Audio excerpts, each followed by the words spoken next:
I'll be talking about a controversial topic occurring in my home country of Hong Kong. And through my speech, I hope to inform all of you of what is not seen in the media, and how it is important to acknowledge the unspoken opinions of millions.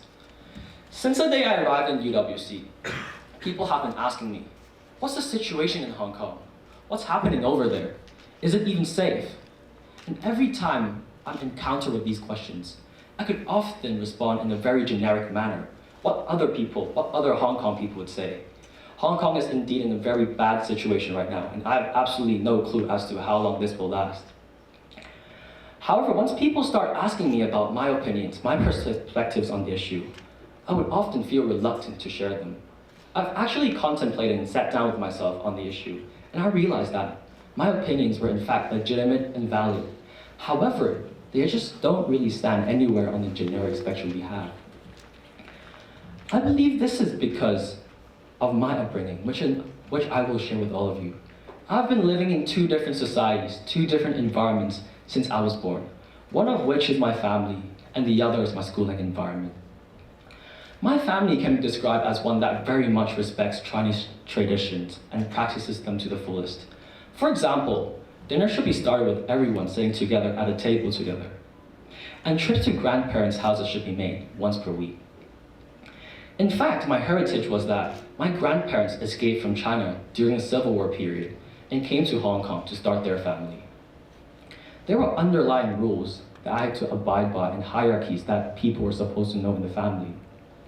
On the other hand, for my schooling environment, I've been very fortunate to be studying in two private schools for both primary and high school. For primary school, I studied in a local school where all of my peers spoke Cantonese as their main language. Their parents had respectable professions within the local community, such as being doctors, lawyers, engineers, whatever you name it. However, from a high school, my peers mainly spoke English as their first language. Their parents were expats and they came from developed countries.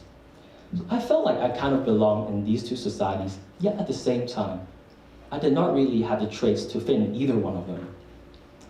Whenever I would hang out with my old friends, they would often say that I'm too whitewashed, too culturally insensitive. And the same thing happens with my westernized friends. Whenever they would invite me to parties, I would often say, guess I gotta let my mom make the decision. And they will often say I have traditional, stereotypical Asian parents. I kind of felt like I had cultures and practices overlapping each of these societies, yet at the same time, I didn't really know which one to categorize myself.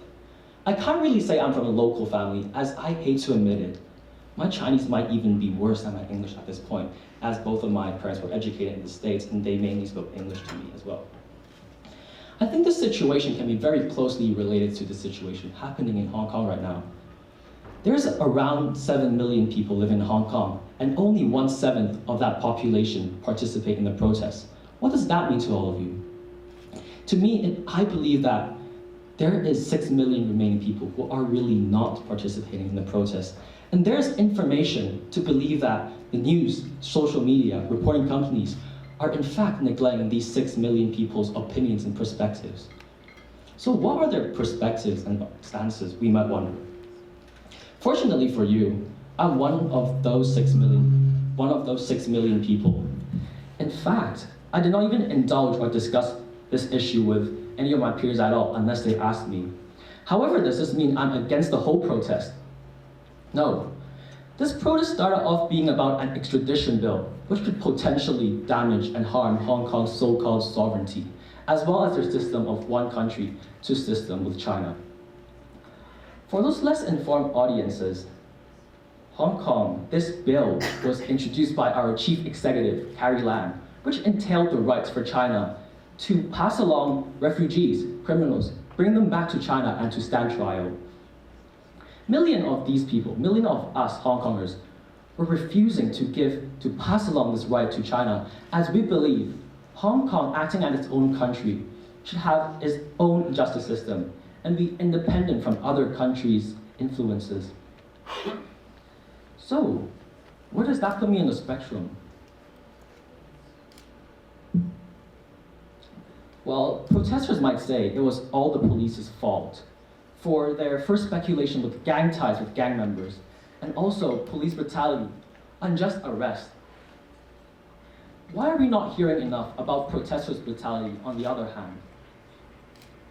Linking back to the spectrum, I understand that protesters have all the rights to be angry at Chinese citizens for their effect that they have in our economy. Almost a majority of companies in Hong Kong acts as a gateway to Chinese economy.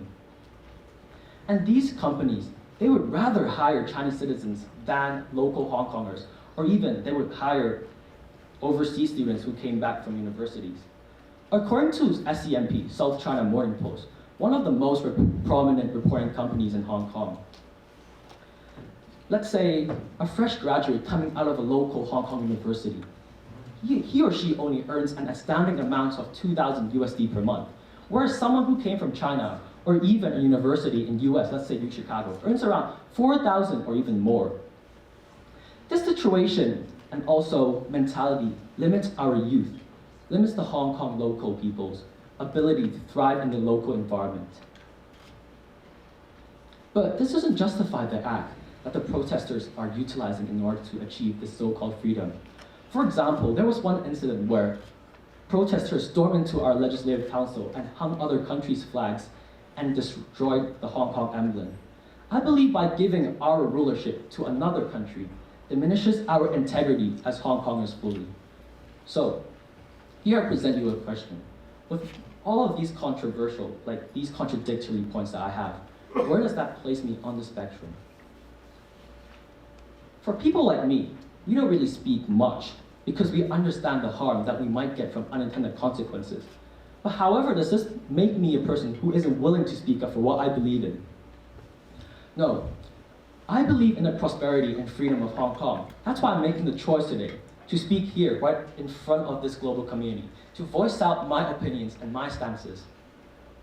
I might even get attacked and disagreed upon my actions and also my opinions. However, this is concrete evidence for what I believe in. I believe Hong Kong is a place deserving for freedom. Yet, I don't agree to what protesters have been doing, their methods to achieving this so-called freedom. In fact, this is where I came to a realization. This realization of mine, I realized that the linear spectrum we have of Hong Kong, pro-China or pro-Hong Kong, whatever you like to call it, is not a linear spectrum. It is, in fact, a multifaceted spectrum we have to consider right here. There are people lying all over the spectrum with different opinions and different perspectives. There are even people sitting at homes condemning the acts of protesters, saying that they're destroying our peace. Yet they hope for the best for Hong Kong, the freedom and security. So, here I present you with one last question. Where are all these 6 million remaining people standing on such a spectrum? They're in fact standing everywhere. And from now on, I hope all of you understand that there's no categorization of which side of the spectrum you're leaning towards. Instead, it is where you believe you're on the spectrum and what you believe in that makes the spectrum yours. I believe every opinion is worth hearing, worth understanding, and worth hearing out, listening to. Isn't that what makes democracy a good thing? Thank you very much.